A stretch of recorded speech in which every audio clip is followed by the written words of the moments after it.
अल्हम्दुलिल्लाहि वकफ़ा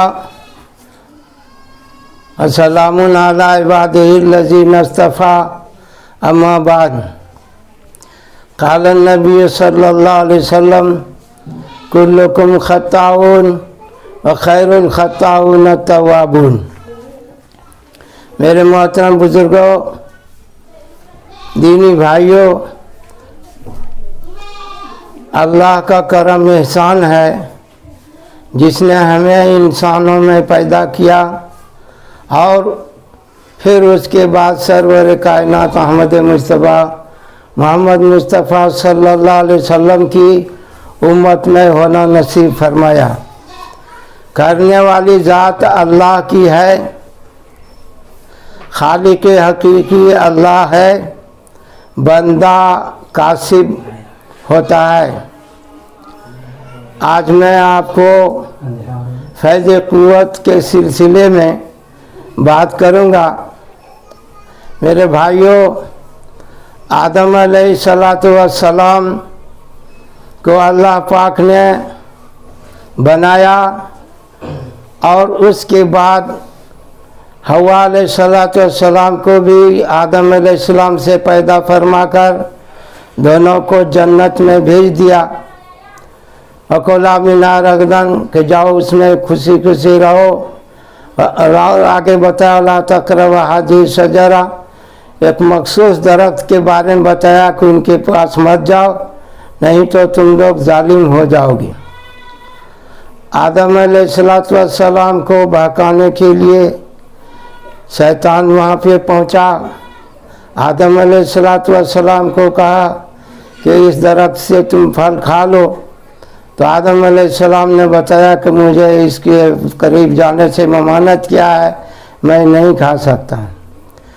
मेरे भाई और मोहतरम बुजुर्गों, फिर हव्वा अलैहिस्सलातु वस्सलाम को कहा कि अल्लाह ताला ने फैसला किया है तुम दोनों को ज़मीन में भेजेगा, इसीलिए अगर तुम्हें यहाँ सब दिन रहना है तो उस दरख्त के फल को खा लो तो हमेशा हमेशा यहीं पर रहोगे। और तुम्हें तो उस दरख्त के पास जाने से मना किया है, ला तक़रबा हाज़िही शजरा, इस दरख्त के करीब मत जाओ, ये मना किया है, खाने से कहाँ मना है। तो इस तरह से शैतान के बहकावे में आ गए और आदम अलैहिस्सलातु वस्सलाम और हव्वा अलैहिस्सलातु वस्सलाम ने दोनों ने उस दरख्त के फल को खाया। उसकी वजह से जन्नत के लिबास उतर गए। फतफ़िका मिनल जन्ना, जन्नत के पत्तों से अपने सतर को छुपा रहे थे। तो इस सिलसिले में आदम अलैहिस्सलातु वस्सलाम के बारे में बताया फनसिया कि आदम अलैहिस्सलाम भूल गए थे इस अहकाम को, वो भूल गए थे कि मुझे उस दरख्त के जाने खाने से मना किया है, वो भूल गए। और दूसरी बात यह भी कि वहाँ जाने से मना था, इसलिए उन्होंने समझा कि ये खाने से तो मना नहीं, जाने से मना है। एक तो यह कि भूल गए और दूसरी बात यह है कि आदम अलैहिस्सलातु वस्सलाम ने के दिल में कोई अज़्म भी नहीं था, इरादे नहीं थे। लम यजिद लहू अज़्मा, कि हमने आदम अलैहिस्सलातु वस्सलाम के दिल में कोई इरादा नहीं पाया। तो बेदून इरादा की भूले हुई चीज़ का, भूल में जो उसका याद भी नहीं, उसको इस्तेमाल किया और यह एक वजह थी उसको जन्नत से दुनिया में आने का। तो नसिया को, निस्यान को इस्यान बता दिया गया, तो हकीकत में वो इस्यान था जिसको निस्यान से ताबीर किया गया। इसी तरीके से इब्राहीम अलैहिस्सलातु वस्सलाम को एक मर्तबा लोगों ने, जो मेला लगा हुआ था भूतों का, परस्तिश का, उसमें इसको ले जाना चाहते थे। इब्राहीम अलैहिस्सलातु वस्सलाम को कहा कि चलिए आप जो है मेला लगा हुआ है। तो इब्राहीम अलैहिस्सलाम ने कहा इन्नी सकीफ़ नज़र अब नज़रतम फिन नजुम, आसमान की तरफ सितारों पर निगाह करके कहा कि मैं बीमार हूँ, मैं सकीम हूँ। बीमार क्या होता है? बीम फारसी लफ्ज़ है, बीमार के माने होता है खौफज़दा, यानी जो है उसको नुकसान का, दुनिया से गुजर जाने का डर होता है और सेहत पाने की उम्मीद होती है, तो उसको बीमार कहते हैं। तो इब्राहिम अलैहिस्सलाम को अल्लाह की नाफरमानी का डर था, इसलिए उन्होंने कहा कि मैं सकीम हूँ, मैं नहीं बर्दाश्त कर सकता हूँ, भूतों के मेले में हमारी शिरकत नहीं होगी। उसके बाद आपने देखा कि इब्राहिम अलैहिस्सलाम अकेले रह गए, सारे लोग चले गए मेले में। उसके बाद उन्होंने बुत खाने में पहुँच करके बड़े छोटे बुतों को तोड़ दिया और बड़े बुत का भी नाक तोड़ दिया और उसके कंधे पर कुल्हाड़ी रख दिया। अब वो लोग जब वापस हुए और इस तरह की हालत देखी तो कहा सारे लोग तो मेला गए थे, इसलिए हो सकता है यह काम इब्राहिम ने ही किया होगा।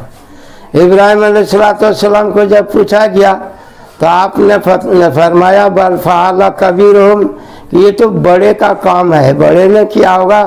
फसअलूहुम इन कानू यंतिकून, आप पूछे नहीं इनसे, अगर ये बोलता है तो इनसे मालूम करिए आप। तो इस तरीके से बड़े का मतलब यह था कि इंसान ने भूतों को बनाया है, तो इंसान बड़ा हुआ, भूत कैसे बड़ा हुआ? आदमी अपनी मंजिल से तो गिर गया और पत्थर उभर कर खुदा हो गई, ये तो समझ की खराबी है। तो बहरहाल इब्राहिम अलैहिस्सलाम ने ऐसा जवाब दिया कि ये बड़ों ने किए, बड़े का काम है। अब यह जो है इस तरीके का बताना दरअसल जो है ऐसे सच से बताया। एक बादशाह का किस्सा लिखा है, शेख सादी रहमतुल्लाह अलैह ने एक मुजरिम को बादशाह के सामने पेश किया गया, तो उसने देखा कि मुझे सजा दी जाएगी, उसने अपनी ज़बान में गाली देना शुरू किया। तो एक वजीर से उसने पूछा कि जो है क्या कह रहा है, तो उस वजीर ने कहा कि बादशाह सलामत आपको गाली दे रहा है। तो उसने दूसरे वजीर से पूछा कि मालूम करो ना ये क्या बोल क्या रहा है। क्योंकि बादशाह सलामत ये तो आपकी तारीफ कर रहा है कि आप गुस्से को दबाने वाले हैं, गलतियों को माफ़ करने वाले हैं, आपकी तारीफ कर रहा है। मेरी तारीफ कर रहा है, हाँ आपकी तारीफ कर, जाओ उसको मैंने रिहा कर दिया। तो शेख सादी रहमतुल्लाह अलैह ने बताया है कि दरोग मसलत आमेज बे जरास्ती फितना अंगेज, कि जिस सच से फितना पैदा होता हो तो और जिस झूठ से जैसे सुलह मसालत और फितना ख़त्म हो जाता हो तो वो झूठ अच्छा है फितना फैलाने से। एक मरतबा की बात है, मौलाना कासिम साहब नानोतवी रहमतुल्लाह अलैह अंग्रेज़ के ज़माने में छत्ता वाली मस्जिद में तशरीफ़ फरमा थे। लोगों ने बताया कि मौलाना कासिम मस्जिद में उनको गिरफ्तार करना था, तो पुलिस पहुंच गई। पहुंचने के बाद मौलाना कासिम साहब से पूछा कौन हो, उन्होंने कहा मैं अब्दुल्ला हूँ। ये तो ये अब्दुल्ला बता रहा है। बोला आपका घर कहाँ है? कहीं नहीं, ये घर कहाँ ये नहीं बता, बल्कि ये पूछा ये कहाँ रहते हो? तो उनका इलाहाबाद में रहता। कहा ये तो कासिम नहीं, ये अब्दुल्ला है और इलाहाबाद में रहता है। कहने का मतलब ये था कि जो भी इंसान बना है सब अल्लाह का बंदा है, तो इस लिहाज से उन्होंने कहा मैं एक अब्दुल्ला हूँ और ये पूरी कायनात जो बनी है अल्लाह का बनाया हुआ है, तो अल्लाह ने आबाद किया है तो इलाहाबाद हुआ। तो कहाँ रहते हो? बोला इलाहाबाद में रहता हूँ। तो उसको लगा कि अब तो हम लोग गलत खबर दिया है, तो उसने लगे यहाँ तो तीसरा सवाल भी पूछा कि मौलाना कासिम साहब कहाँ हैं? देखे हो? तो जिस जगह वो बैठे थे उस जगह से उठ के थोड़ी दूर हट के कहा अभी तो यहीं पर बैठे हुए थे, देख लीजिए न कहाँ पर है। तो अब देखने में तो लग रहा है कि तीनों बात झूठ है, लेकिन एक बात भी झूठ नहीं है। वो अल्लाह का बंदा भी है, इलाहाबाद में रहने वाला सभी है, और इसके अलावा उन्हें तीसरे सवाल में कहा कि आप देख लीजिए न कहाँ है। इसी तरीके से नूह अलैहिस्सलाम को बताया था कि आपके बच्चों का, आपके अहल के लोगों की हिफाजत की जाएगी, कश्ती बना लीजिए। तो उन्होंने कश्ती को तैयार किया। उसका एक लड़का कनान था, वो काफिरों के साथ उठना बैठना था, वो उन्हीं के जैसा हो गया था, इस्लाम पर नहीं रह गया था।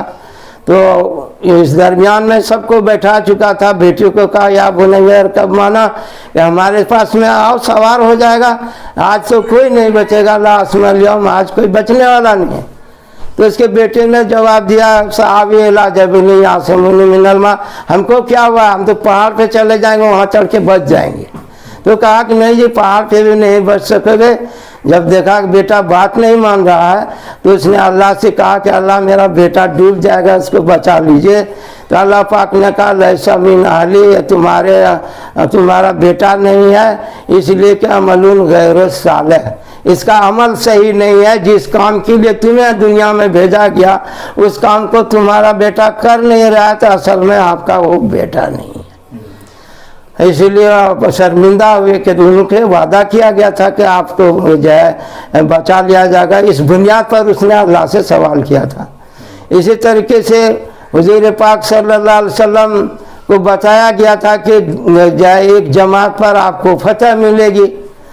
और वो मुशरिकीन मक्का ने, अबू सुफियान ने तमाम लोगों का माल लेकर के मुल्क शाम गए थे तिजारत करने, और जितना नफ़ा होगा उस माल से हथियार खरीदा जाएगा और उस हथियार से मुसलमानों को मारा जाएगा। तो आप सल्लल्लाहु अलैहि वसल्लम ने कहा जब हमारे मारने के लिए हथियार जमा कर रहा है तो इससे कुछ मज़ाहमत करनी चाहिए। इसलिए कुछ लोगों को उनके पास में भेजा, लेकिन वो बचा कर जो है वापस चला गया। और उन लोगों को मालूम भी हो गया कि कुछ जो है इसका लूटा नहीं गया है और सही सलामत वापस हो गया। इसके बावजूद अबू जहल ने सबको तैयार किया और 1000 फौज लेकर के यहाँ पर पहुँच गए। हकीम बिन हिजाम ने भी मना किया, उतबा ने भी मना किया कि भाई जिसकी जो वजह थी उन लोगों के ऊपर मज़ाहमत करने का कि इन लोगों ने सामान लिया है, सामान तो लिया नहीं है, और ये लोग जो है कमज़ोर हैं, बाहर हैं, घर से बाहर हैं, इनसे लड़ना, अपने ही लोग हैं, क्या फ़ायदा होगा इनसे लड़ झगड़ के। हाँ, तुम लोग जो है यहाँ रहो चुगली पान करके, तुम लोग बुज़दिल हो गए, पहले बहुत दिलर बनते थे, हम तो जंग करें, और जंग शुरू कर दिया उसने। और उस पर भी जो है उतबा शैबा जो है 3 उसमें निकले कि इसका जो है मुकाबिल दीजिए। आप सल्लल्लाहु अलैहि वसल्लम ने मुकाबले के लिए पहले ये अंसार के जवान गए थे, कहा कि नहीं कुरैश के लोग चाहिए। हज़रत हमज़ा रज़ियल्लाहु अन्हु, अली रज़ियल्लाहु अन्हु, अबू उबैदा रज़ियल्लाहु अन्हु गए, और उसके बाद अपने मुकाबिल तीनों को साफ कर दिया। उसके बाद भी इन लोगों ने कहा कि देखिए बेकार है मुकाबला करना, देख लीजिए जब बड़े बड़े लोग नहीं टिक रहे हैं उसके पास में तो इससे लड़ना फजूल है। तो अबू जहल ने कहा कि वो 300 आदमी है, हम लोग 1000 आदमी, एक आदमी पर 3 आदमी पड़ेंगे तो क्या वो कामयाब हो जाएगा, हम कामयाब हो जाएंगे। तो हथियार पर उनका यकीन था, तादाद पर उनका यकीन था, यहाँ तक कि उसने जंग शुरू कर दिया। इसमें जो है आप सल्लल्लाहु अलैहि वसल्लम की जीत हुई, अल्लाह ताला की नुसरत हुई और आप उसमें कामयाब हो गए। और इसमें 70 आदमी जो है पकड़े गए उसको। अब उसके बाद मशवरा होने लगा कि क्या करना चाहिए। अबू बकर सिद्दीक़ रज़ियल्लाहु अन्हु से पूछा कि ये सब कैदी होकर के आए हैं, जंगी जराइम है इनके पास, जो जंगजू लोग हैं हमें मारना चाहते थे, और आपका इसके बारे में क्या ख्याल है। तो अबू बकर सिद्दीक़ रज़ियल्लाहु अन्हु का नादान है, ये लोग दीन के बारे में नहीं जानता है, आपको भी अच्छी तरह नहीं पहचानता है, अगर इसे सही इल्म हो जाता तो आपसे लड़ने के लिए नहीं आता, इसलिए इससे कुछ विद्या लेकर के छोड़ दिया जाए। उमर रज़ियल्लाहु अन्हु से पूछा, उमर रज़ियल्लाहु अन्हु कहा कि हम लोग थोड़े थे और हमारे मुकाबले में लोग ज़्यादा थे, अगर ये लोग कामयाब हो जाते तो हमें मिटा दिया जाता, इसीलिए अब ये दीन का दुश्मन है और हमारा दुश्मन है और आज हमारे कब्जे में आया है तो हम इसको बिल्कुल कहेंगे कि ख़त्म कर दिया जाए। हमारा मामू है तो क्या हुआ, हम उसको मारेंगे, आपका कोई आदमी, आप अपना हर एक आदमी अपने अपने रिश्तेदार को ख़त्म करे। आप सल्लल्लाहु अलैहि वसल्लम तो बहुत रहम दिल थे और रऊफ़ुर रहीम थे। आप सल्लल्लाहु अलैहि वसल्लम का इरादा हुआ कि नहीं छोड़ ही देना चाहिए, सही में मालूमात की कमी है, इसीलिए ये लोग आ गया है। तो फैसला जो है अबू बकर सिद्दीक़ के मशवरे पर कर दिया गया। लेकिन बाद में जब वही नाजिल हुए तो बताया गया कि दुश्मनों को अच्छी तरह से ज़ेर कर लेना था और जो है यहीं पर गलती हुई आपकी। और फिर उसके बाद जो है फिदिया लेकर छोड़ा गया। तो यह भी सही हुआ कि कुछ लोग इसमें ईमान ले आएंगे, जैसे चाचा अब्बास रज़ियल्लाहु अन्हु भी कैदी थे। तो आपका ये कहना कि लोग समझ जाएंगे तो इस्लाम ले आएंगे, उसमें अब्बास रज़ियल्लाहु अन्हु भी बने और उसमें जो है समझिए और लोग भी ईमान लाया। इसी तरीके से अगला मौका आता है ग़ज़वे उहद का। सहाबा कराम को 50 सहाबा को रमात एक पहाड़ है, जो उहद पहाड़ है उसके सामने एक छोटा सा पहाड़ी है और उस पे 50 तीरंदाज को रखा गया था और बीच में खाली जगह है जो उधर से वो लोग हमलावर भी थे। लेकिन इन लोगों ने इनको मुकाबला किया, ये लोग सब भाग गए। अब भाग गए तो इन लोगों ने यह समझा कि अब तो झगड़ा ख़त्म हो गया, जंग ख़त्म हो गया, अब यहाँ पर रहना कोई ज़रूरी नहीं है। तो उसमें से 40 आदमी वहाँ से निकल गए और 10 आदमी सिर्फ रह गए और वो पहाड़ी जो था उधर से घूम करके आए और इधर से अबू सुफियान को कहा पलट के आ जाओ। तो उधर से अबू सुफियान पलट के आए, इधर से खालिद बिन वलीद जो है कमांडरी कर रहा था। उस बीच में जो है सहाबा करम फंस गए। वो 10 सहाबी जो रह गए थे वो भी शहीद हुए और मजीद जो है 60 सहाबी और भी शहीद हुए, जिसमें हमजा रज़ियल्लाहु अन्हु को भी शहीद किया गया। आपके नाक कान काट को हार भी बनाया गया, आपके कलेजे को फाड़ करके हिंदा ने चिबा भी लिया और वो चाहती थी कि निगल लें मगर निगल नहीं सकी। तो अब इसका बहुत अफसोस था सहाबा कराम को कि हम लोगों की गलती की वजह से आप सल्लल्लाहु अलैहि वसल्लम के दंदाने मुबारक भी शहीद हुए, आप इसमें जो है गिर भी गए गड्ढे में और जो है सहाबा कराम भी बहुत लोग शहीद हो गए। यानी जो नुकसान हुआ था उस पर बहुत ज़्यादा गम था। तो जिब्राइल अलैहिस्सलाम आए और कहा लिया तखज़मिनकुम शहदा कि मुझे तुम लोगों में से कुछ लोगों को शहीद बनाना था और लेकैला तासु अला मा फातकुम, जो नुकसान हुआ उस पर तुम लोग अफसोस मत करो, वला तफरहु बिमा आताकुम, और तुम्हें जो इससे फिर कामयाबी मिली दोबारा उस पर खुशी मत मनाओ। तो जो कामयाबी मिली कामयाबी पर खुशी भी नहीं मनाना है और जो तकलीफ हुई उसका गम भी नहीं मनाना है। तो यहाँ पर भी सहाबा कराम का इज्तिहादी गलती हुई कि उन लोगों ने समझा कि अब जो ड्यूटी दी गई थी वो वक्त ख़त्म हो गया है।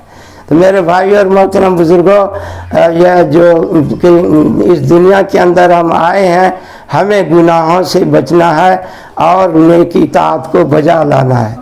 तो बताया ला हौला वला कुव्वता इल्ला बिल्लाहिल अलील अज़ीम। इंसान के अंदर गुनाहों से बचने की कोशिश करना ज़रूरी है। अगर वो बचेगा तो अल्लाह की कुव्वत और ताकत देने से बचाने से बचेगा। इसी तरीके से जो नेकी करना चाहता है नेकी करने के लिए कोशिश करेगा, पूरी कोशिश करेगा, लेकिन अल्लाह तौफीक देगा, करा देगा तो इंसान से नेकी भी होगा। तो ये जो बुराइयों से बचना है, ये अल्लाह खालिक कुल्ल शै, अल्लाह ने हर चीज़ को बनाया है। ऐसा नहीं है जैसे ईरान वाले ने कहा यज़दान और आहरमन, कि अच्छाई को पैदा करने वाला तो यज़दान है, खुदा है, और बुराई का पैदा करने वाला दूसरे को बनाते नहीं। अल्लाह ने दुनिया के अंदर हलाल चीज़ों को बनाया है। अगर जो है बकरी को बनाया है, भैंस गाय को बनाया है, तो खिंजीर और कुत्ते को भी बनाया है। ऐसा नहीं है हलाल जानवर को अल्लाह ने बनाया और हराम जानवर का पैदा करने वाला कोई और है। तो इस तरीके से दुनिया के अंदर वहदैनाहुन नजदैन, दोनों रास्ते को बता दिया है कि तुम बाएं तरफ चलोगे, गलत रास्ते पर चलोगे तो इसका माल जहन्नम होगा, उसका ठिकाना जहन्नम होगा। और जो अच्छाई की दाहिने की तरफ में रहेगा, अच्छाई की तरफ में चलेगा, अल्लाह ताला उसको पहुंचाएगा और वो जन्नत में जाने वाला होगा। तो दोनों रास्ते को अल्लाह ताला ने बता दिया है। कोशिश हमारी जैसी होगी, जैसा इंसान जिंदा रहता है फिर उसी हालत में वो मरता है और उसी हालत में अल्लाह के यहाँ उसका जो है पहुँच गया होगा। हश्र भी उसी हालत में होगा। अगर हज करने के अंदर हुआ है तो हाजियों की जमात में उठेगा और लब्बैक कहता हुआ जाएगा। गाजियों की हालत में शहीद हुआ है जंग में तो वह समझिए गाजियों के साथ उठेगा, अल्लाहु अकबर कहता हुआ हश्र होगा। इस तरीके से जिस हालत में इंसान जिंदा रहता है उसी हालत में उसकी मौत आती है और उसी हालत में उसका हश्र नश्र होगा।